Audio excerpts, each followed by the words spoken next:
Good afternoon, everyone. It's rainy outside, but it's sunny in here.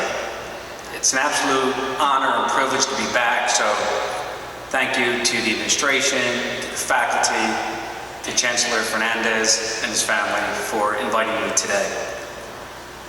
I'd like to just spend 6 or 7 minutes talking about 3 topics. One is how Penn State Abington and Penn State overall has influenced me.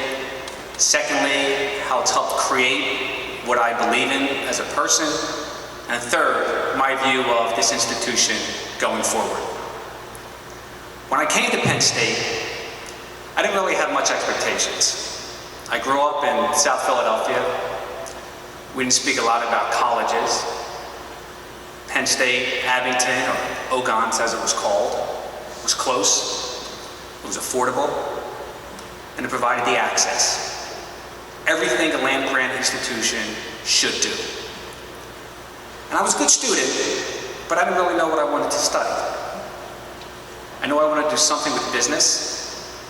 It may be vain, but I'm not ashamed to say that I wanted to make money. But I didn't know how or in what discipline. And interestingly, it was not through a business professor that I learned who I was. It was through a sociology professor by the name of Dr. Vicky Abt. And when I took sociology and social psychology courses from Dr. Abt, she taught me about how people behave in groups and how people influence each other and the different sources of motivation. And I found that I really liked that. And I was actually pretty good at it. And while many of my advisors and friends were encouraging me to major in accounting or statistics or finance, I really liked this. So I decided to major in organizational behavior at Penn State, what some consider to be the soft business major. But for me, that was the furthest thing from the truth. It was how people react to each other. And I used those lessons with me as I pursued my career. I spent the first 16 years at IBM, living both in the United States, as well as running a large part of IBM in Tokyo. Then at the age of 40, I was fortunate to become the youngest CEO of a Fortune 500 company. And then at 47, I became the CEO of a 300,000 person company. And through all of that, the lessons of Penn State rung so true on how people behave with each other, how people act with each other. Simply, I would have not have been fortunate, maybe even lucky, to have the success that I've had it not been for those beautiful lessons that I learned at Penn State. But it wasn't only on the business side. In 2008, I was getting ready to give a big keynote speech, 20,000 people. I had a sinus infection. I went to the doctor. The doctor said, we could give you these 2 antibiotics. One was called Augmentin, or they could give me the big gun called Levaquin. I said, business is everything. People are waiting for me. I can't miss the speech. Give me the big gun. A week later, I was in a wheelchair where I stayed for the next 18 months. Wow.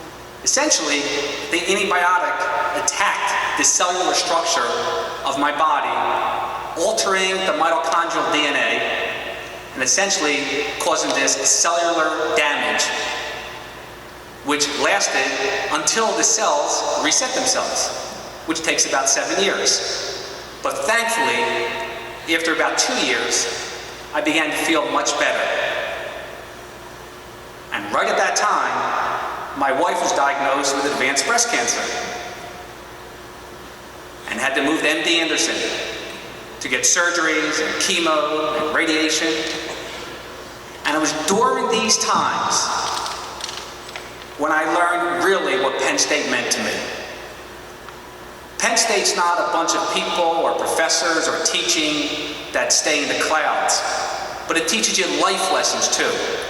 It teaches you about resiliency, stick-to-itiveness, honesty, perspective, family. Those are values that I take from Penn State, as important as the lessons I took to become the CEO of two Fortune 500 companies. I feel great now. I'm doing great now. Since that time, I've become the chairman of another very large company. My wife, more importantly, is fully in remission. She's doing terrific, so all is good. The day my wife was diagnosed, we came home, and there was a box. We opened the box, and it was a pink tie with Nittany lions. Penn State was telling me, we know Kim has cancer, but we're going to be with you on this journey. And every step of the way, my dear friends, my dear colleagues at Penn State were with me. It's not to say my friends from Harvard Business School were not, but it's just different. Where you go for undergraduate really, really matters in shaping who one is.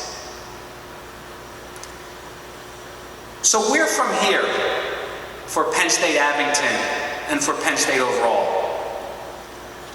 I say to the faculty, to the administration, and to our new chancellor, think big.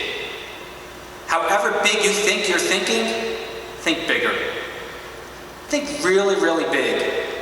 I came here a couple weeks ago to spend some time with Chancellor Fernandez. And when I walked around campus, I was inspired.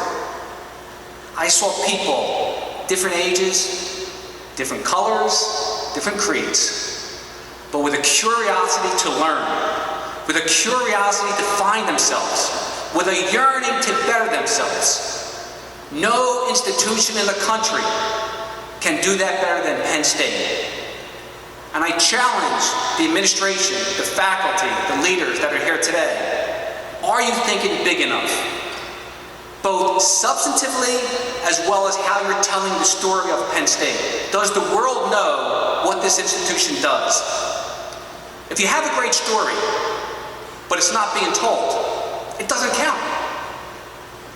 And likewise, if you have a vacuous story and you tell it persuasively, it's still empty. We have the substance, but let's build on that substance.